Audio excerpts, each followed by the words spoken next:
नमस्कार, आप देख रहे हैं खबर दोपहर। मैं हूं हिमानी कटारिया। बुलेटिन की शुरुआत करेंगे इस वक्त की ताजा खबर के साथ। आजादी के अमृत महोत्सव के तहत प्रधानमंत्री नरेंद्र मोदी की अध्यक्षता में दूसरी राष्ट्रीय कार्यकारिणी की बैठक हुई। इस बैठक में प्रधानमंत्री ने हरियाणा के मुख्यमंत्री मनोहर लाल सहित अन्य राज्यों के मुख्यमंत्रियों से साल 2047 तक नए संकल्पों के साथ नए भारत के निर्माण के साथ आगे बढ़ने की बात कही।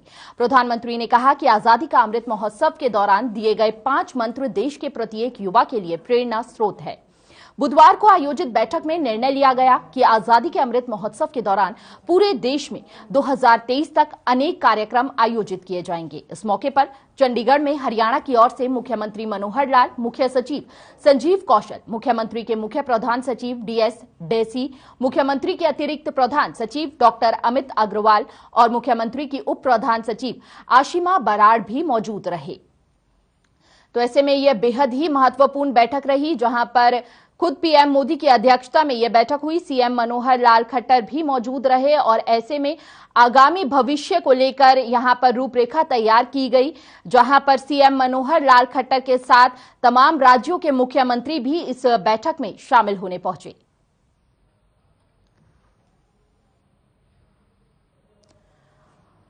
और ऐसे में इस बैठक में 2047 तक नए संकल्पों के साथ नए भारत के निर्माण के साथ आगे बढ़ने की बात कही गई है।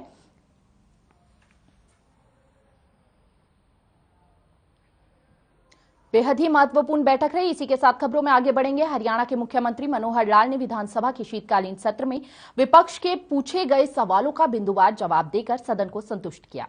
मुख्यमंत्री ने कहा कि व्यवस्था परिवर्तन करना सरकार का मुख्य लक्ष्य है।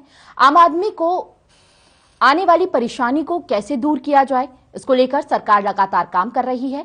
सीएम ने दिया विपक्ष के सवालों का जवाब और साथ ही सीएम मनोहर ने की बड़ी घोषणाएं। इस बीच सीएम मनोहर लाल खट्टर ने कई बिंदुओं पर नजर डालते हुए बड़ी घोषणाएं की है और तमाम परेशानियों को जल्द से जल्द हल करने की बात कही गई है।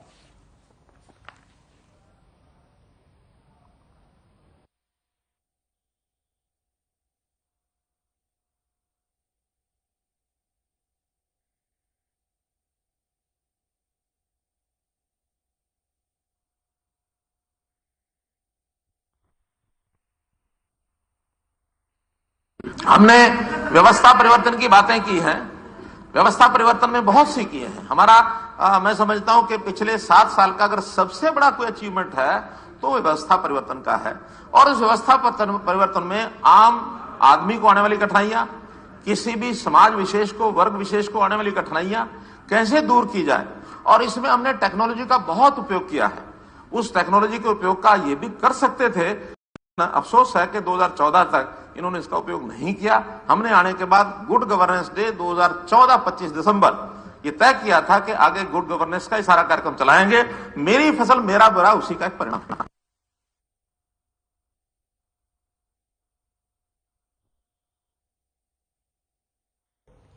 और इसी के साथ खबरों में आगे बढ़ेंगे। पंजाब सरकार की तरफ से कर्मचारियों को एक चिट्ठी जारी की गई है, जिसमें उन्हें अपने वैक्सीनेशन सर्टिफिकेट की डिटेल देने को कहा गया है, क्योंकि बिना उसके उनकी सैलरी नहीं बन पाएगी।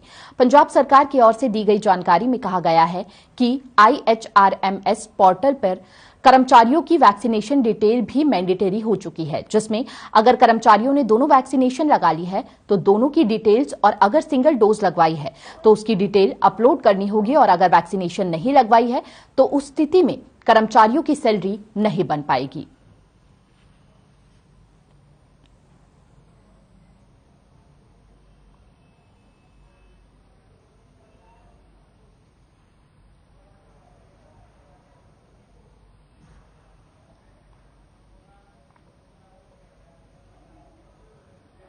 और इसी के साथ हरियाणा विधानसभा के शीतकालीन सत्र में विपक्ष ने भर्ती फर्जीवाड़ा मामला उठाया। इसी मुद्दे पर हमारे संवाददाता रवि चंदेल ने महम से निर्दलीय विधायक बलराज कुंडू से खास बातचीत की। बलराज कुंडू ने क्या कुछ कहा, आपको सुनवाते हैं इस खास रिपोर्ट में। हरियाणा विधानसभा के शीतकालीन सत्र में विपक्ष द्वारा भर्ती फर्जीवाड़े के मामले को जोर शोर से उठाया गया, लेकिन आरोप प्रत्यारोप और अतीत को खंगालने के अलावा कुछ हासिल नहीं हुआ। इसी विषय पर हमारे साथ चर्चा करने के लिए मौजूद हैं महम से निर्दलीय विधायक बलराज कुंडू।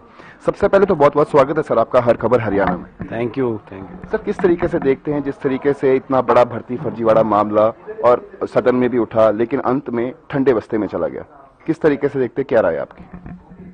पूरे प्रदेश के लोगों ने भी देखा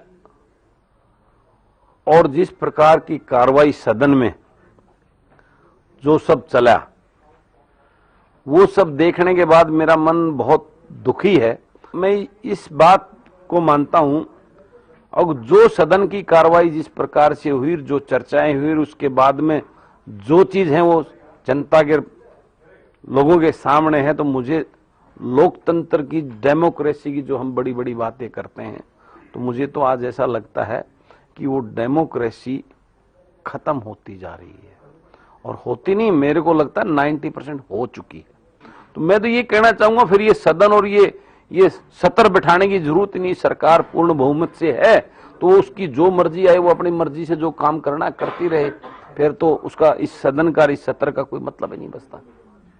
जिस तरीके से विपक्ष द्वारा लगातार ये मांग उठाई जा रही थी कि इस पूरे मामले को जो है वो हाई कोर्ट के सिटिंग जज या फिर सीबीआई से इसकी इंक्वायरी की जाए, तो अब जब ये सदन में भी इसको सवाल को रखा गया, कोई कुछ हासिल नहीं हुआ, एट द एंड कोई रिजल्ट नहीं निकल कर आया, तो अब क्या सिर्फ प्रेस वार्ता का ही दौर चलता रहेगा विपक्ष के नेताओं द्वारा, चाहे कांग्रेस की बात हो, इनेलो की बात हो या फिर आपकी बात हो?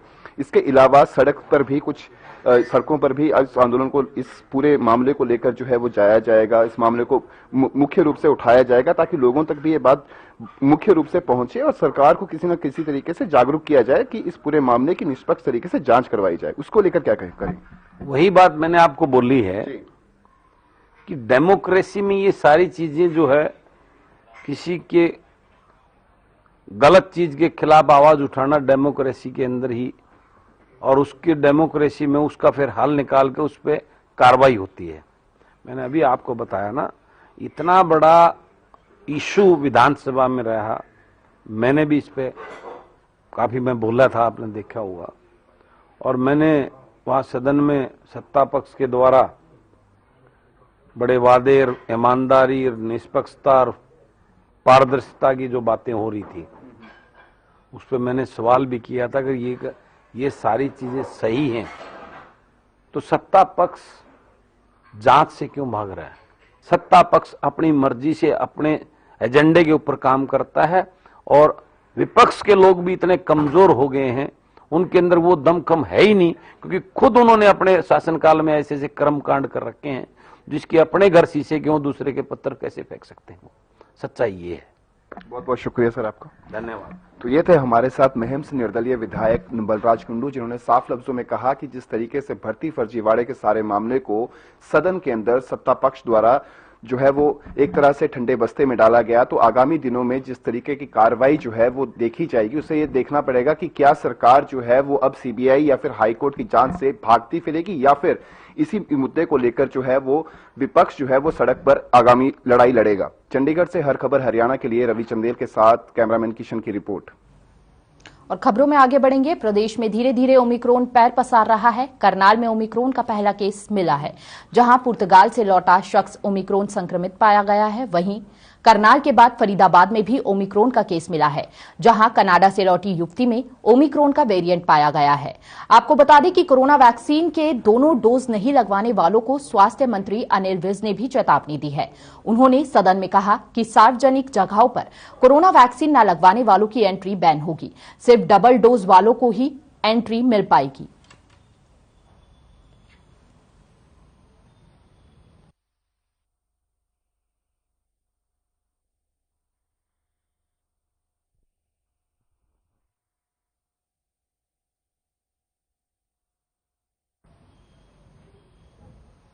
और इसी के साथ फरीदाबाद के सिविल अस्पताल में ओमिक्रॉन के एक मामले की पुष्टि हुई, जिससे स्वास्थ्य विभाग भी सतर्कता बरतता हुआ नजर आ रहा है। लगातार लोगों के चालान काट रहा है जो लोग अस्पताल में बिना मास्क के घूम रहे हैं।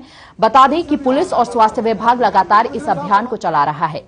इस अभियान के तहत अब तक 20 से ज्यादा लोगों के चालान काटे गए हैं, ताकि लोग ओमिक्रॉन को लेकर सचेत रहें।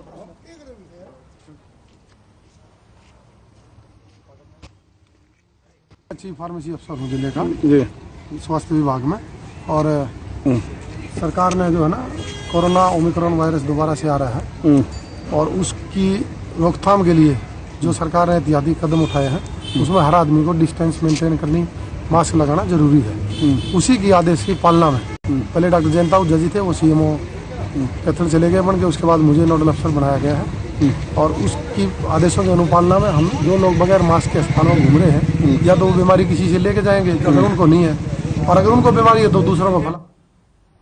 और ओमिक्रॉन के खिलाफ प्रशासन काफी सख्त नजर आ रहा है। खबरों में आगे बढ़ेंगे। खबर बहादुरगढ़ से है, जहां निजी स्कूलों की मनमानी से अभिभावक परेशान है। बता दें कि 134A के तहत बच्चों के दाखिले करवाने में अभिभावकों को परेशानी आ रही है। वहीं स्कूल संचालक स्कूलों में सीटें खाली न होने का दावा कर रहे हैं, तो इसी के साथ सरकार पर ज्यादा सीटें आरक्षित करने का आरोप भी लगा रहे हैं। इन सब के बीच माफ कीजिएगा, दाखिले करवाने में एक दिन का समय शेष बचा है, जिसे लेकर अभिभावक स्कूल के बाहर नारेबाजी कर रहे हैं।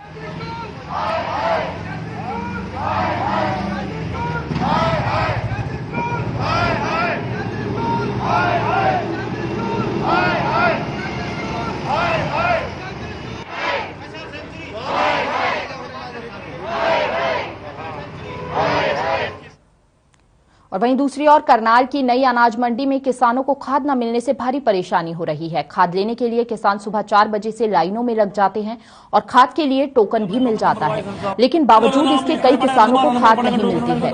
वहीं किसानों का कहना है कि कई किसानों ने कल पर्ची कटवाई थी, पैसा जमा करवाया था, पर अभी तक खाद नहीं मिल सका। वहीं क्षेत्रीय प्रबंधक निरंजन यादव ने बताया कि 5 ट्रक खाद के उनके पास पहुंचे हैं, जिनमें से 3 किसानों को बांट दिए गए हैं।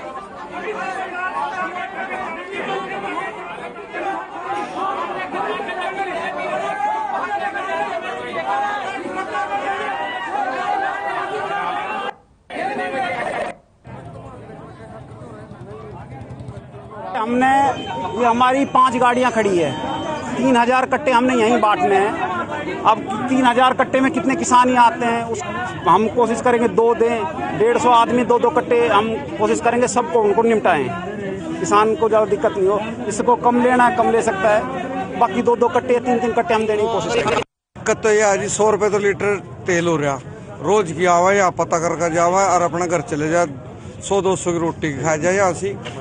और जो समय पर खार जो लाइन थी वो जो खड़े थे वो लाइन भी तोड़ दी ना, सारा काम खराब कर दिया। 5 ट्रक आ रहे थे, 5 यहाँ से बेच दिया अलग। ये भी यहाँ आज सारा दिन पागल बना कर रखेंगे ये कर्मचारी। कितनी समस्या होगी अगर समय पे खाद न मिले? समस्या नहीं होगी, यहाँ तो कर्जे में डूब जाएंगे, बच्चा छोटा भी सारा।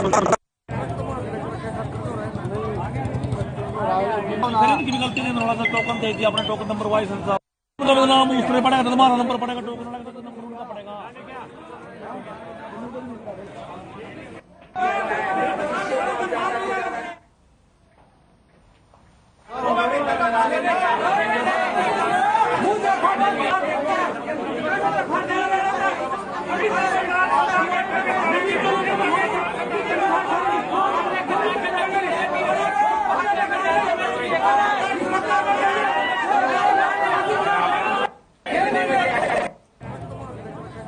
और ऐसे में सुबह से ही किसान जो है लंबी लाइनों में लग जाते हैं। उसके बावजूद भी किसान निराश होकर खाली हाथ घर की ओर लौटते हैं। खाद के लिए लंबे समय से निजात की मांग कर रहे हैं किसान प्रशासन से। हालांकि प्रशासन का कहना है कि खाद बंटवाई जा रही है समय से, लेकिन उसके बावजूद भी किसान जो है असंतुष्ट नजर आ रहे हैं, उनको खाद नहीं मिल पा रही है। और ऐसे में किसानों में काफी आक्रोश है प्रशासन के खिलाफ, जहां पर सीधे तौर पर किसानों का कहना है कि अनाज मंडी में किसानों को खाद मिलने से उन्हें भारी परेशानी हो रही है।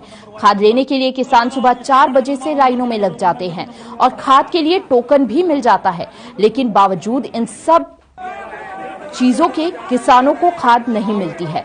वहीं किसानों का कहना है कि कई किसानों ने कल पर्ची कटवाई थी, पैसा जमा करवाया था, पर अभी तक खाद नहीं मिल पाया। वहीं क्षेत्रीय प्रबंधक निरंजन यादव ने बताया कि 5 ट्रक खाद उनके पास पहुंचे हैं, जिनमें से 3 किसानों को बांट दिए गए हैं।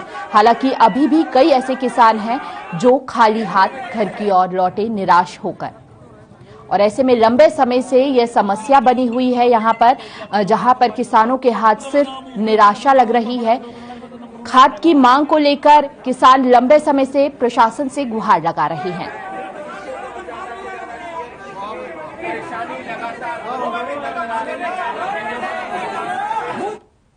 और इसी के साथ खबरों में आगे बढ़ेंगे। कालावली से हर रोज सिरसा के लिए किसान एक्सप्रेस कालावली स्टेशन सुबह 7:30 बजे आती थी, जो कि अब सुबह 5:30 बजे आती है, जिसके कारण स्कूली बच्चों और यात्रियों को भारी परेशानी होने लगी है। लिहाजा शिक्षा और अन्य कार्यों के लिए आने जाने वाले बच्चों ने काले बिल्ले लगाकर विरोध जताया। वहीं सांसद सुनीता दुग्गल और कालावली के पूर्व विधायक बलकौर सिंह सिरसा के स्टेशन मास्टर और कालावली के स्टेशन मास्टर को ज्ञापन देने के बाद भी कोई समाधान नहीं हुआ है। मजबूरन सोमवार से बस स्टैंड में पक्का मोर्चा शुरू होने वाला है।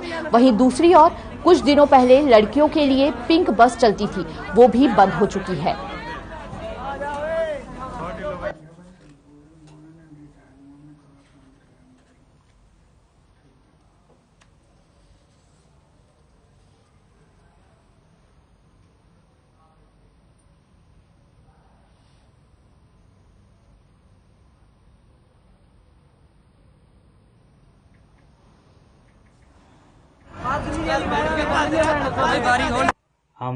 हमारी टीम जीएम साहब से मिली थी। जीएम साहब ने 2 दिन का टाइम दिया था। अभी 2 दिन का पिंक बस के बारे में बात कर रहा हूँ। पिंक बस 2 दिन में चलनी थी, जब जो आज 3 दिन ऊपर हो गए, आज तक कोई मतलब बस नहीं चली। तो हम चाहते हैं भी जल्दी से जल्द, सोमवार का टाइम है, सोमवार से पहले जब बस चल गई पिंक तो बढ़िया बात है। यदि नहीं चली तो सोमवार को हम पक्का मोर्चा लगा देंगे बस स्टैंड कालावली पे।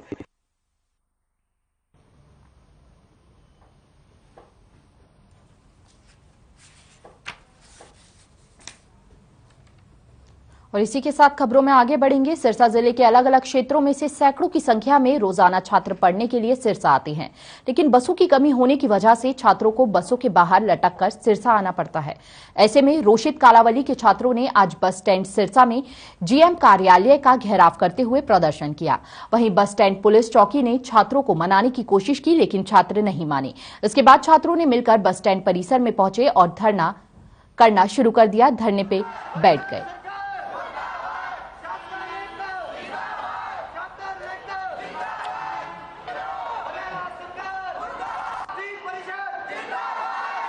समस्या ये है कि जी पहले कालावाली से पिंक बस चलती थी। अगर वो पिंक बस द्वारा शुरू हो जाती है तो कालावाली से कम 40-50 लड़कियां जो आती हैं वो आसानी से आ सकती हैं जी। और उसमें क्या फ़ायदा होगा जी, जो रोडवेज बस कालावाली से चलती है, सामान्य रोडवेज बस है, तो उसमें जगह खाली बच जाएगी। और जो गाँवों के बच्चों को परेशानी आ रही है वो नहीं आएगी, क्योंकि वो 50 लड़कियों से वो 50 बच्चे जो गाँव के चढ़ते हैं वो रह जाते हैं, तो उनको कोई दिक्कत नहीं आएगी, वो आसानी से चढ़ सकते हैं जी। पहले भी जीएम को ज्ञापन दिया गया था, फिर क्या रिस्पॉन्स? अभी तक हमें कोई पॉजिटिव रिस्पांस नहीं मिला जी। बस आश्वासन दे दिया जाता है। पता नहीं सरकार निकम्मी है या उसके कार्यकर्ता निकम्मे हैं जो हमारी बात ही नहीं सुन रहे।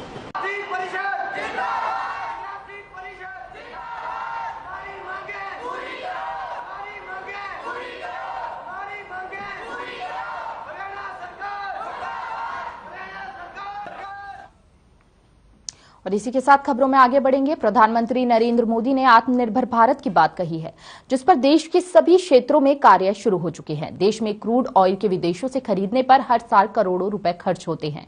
पेट्रोल में भारत आत्मनिर्भर हो, इसके लिए देश के विभिन्न राज्यों में एथेनॉल प्लांट लगाए जा रहे हैं। इसी दिशा में हरियाणा के यमुनानगर स्थित एशिया की सबसे बड़ी सरस्वती शुगर मिल में भी एथेनॉल प्लांट स्थापित किया गया है, जिसका उद्घाटन मिल के एमडी आदित्य पुरी ने किया।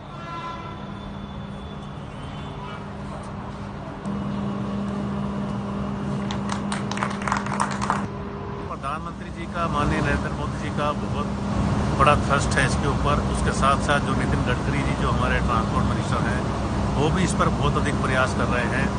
और आपने सुना हुआ अखबारों में, न्यूज़ में कि इवन कुछ शहरों में 100% एथेनॉल से बसें और गाड़ियां चलाने का प्रावधान भी ट्रायल के रूप में चल रहा है। तो डेफिनेटली ये एक बहुत बड़ा कदम है भारत को आत्मनिर्भर बनाने के लिए।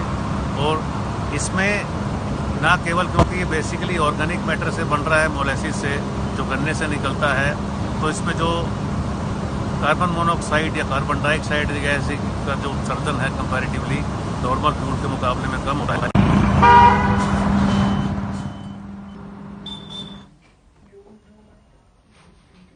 और खबर चरखी दादरी से है।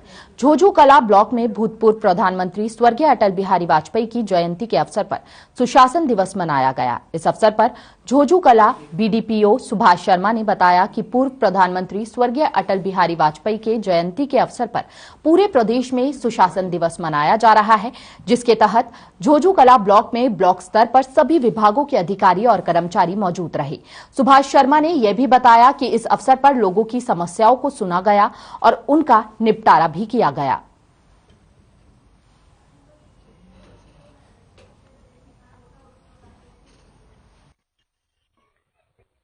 स्तरीय गुड गवर्नेंस डे माननीय पूर्व प्रधानमंत्री श्री अटल बिहारी वाजपेयी का जो 25 दिसंबर को जन्मदिन है, उसको गुड गवर्नेंस डे के रूप में मनाते हैं।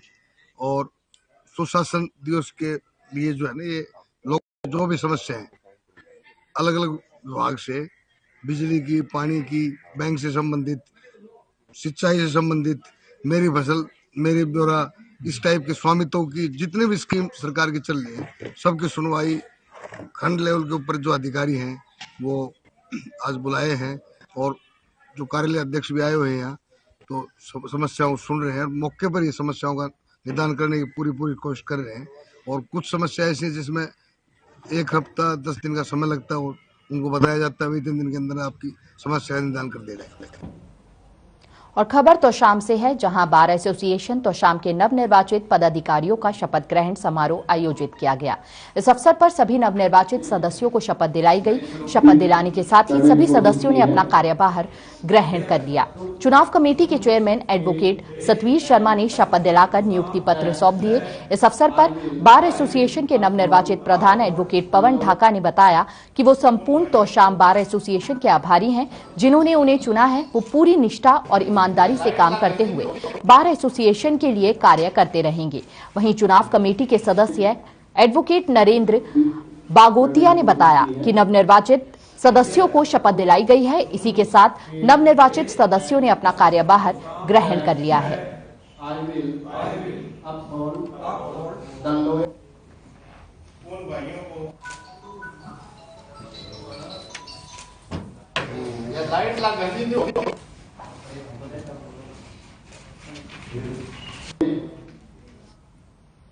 और अगली खबर यमुनानगर से है, जहां एक पुलिस कर्मचारी साइबर ठगी का शिकार हो गया। आपको बता दें कि यमुनानगर पुलिस लाइन में पुलिसकर्मी अवतार नाम के साथ 1,717,000 की ठगी हो गई है, जिसमें अब जिले की साइबर क्राइम इस केस में जांच कर रही है। दरअसल अवतार नाम के पुलिस कर्मचारी का स्टेट बैंक ऑफ इंडिया में खाता है। पुलिस कर्मचारी को एक ठग ने बैंक अधिकारी बनकर एटीएम कार्ड से संबंधित बात की और एक सॉफ्टवेयर डाउनलोड करने के लिए बोला। जैसे ही पुलिस कर्मचारी ने वह सॉफ्टवेयर डाउनलोड किया तो उसके खाते से 1,17,000 रुपए गायब हो गए।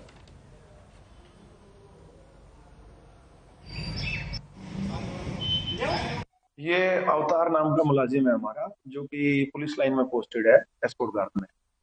इसने एसबीआई का अपना एक क्रेडिट कार्ड बनवाया था और फिर इसको एक कॉल आया कि जी क्रेडिट कार्ड आपका अपडेट करना है, तो आप डिटेल शेयर कीजिए। जैसे ही इसने डिटेल शेयर करी तो उन्होंने एक सॉफ्टवेयर डाउनलोड कराया इनसे और उसके माध्यम से सारी डिटेल्स उनके पास पहुंच गई और उन्होंने इसके अकाउंट से 1,17,000 रुपए की शॉपिंग कर ली।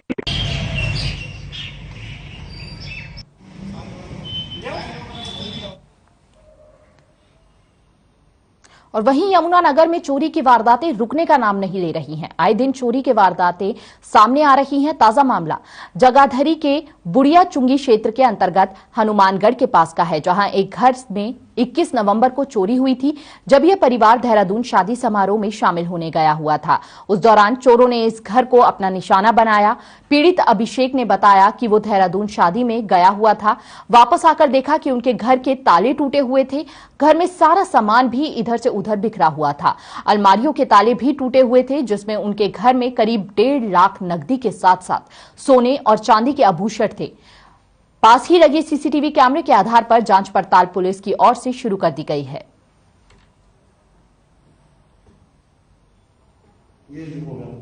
जी हम यहाँ पे हमारी एक एफआईआर दर्ज है जो कि चोरी के केस में है और ये 21 नवंबर नाइट और हम कह सकते हैं कि 22 नवंबर अर्ली मॉर्निंग में हम देहरादून गए हुए थे शादी में पूरी फैमिली के साथ। तो हमें पता लगा कि हमारे घर के ताले टूटे पड़े हैं, तो हम वहाँ से आए तो हमने जब देखा तो हमारे घर के सारे ताले टूटे पड़े हैं, सारी अलमारियाँ सामान सब बिखरा पड़ा है।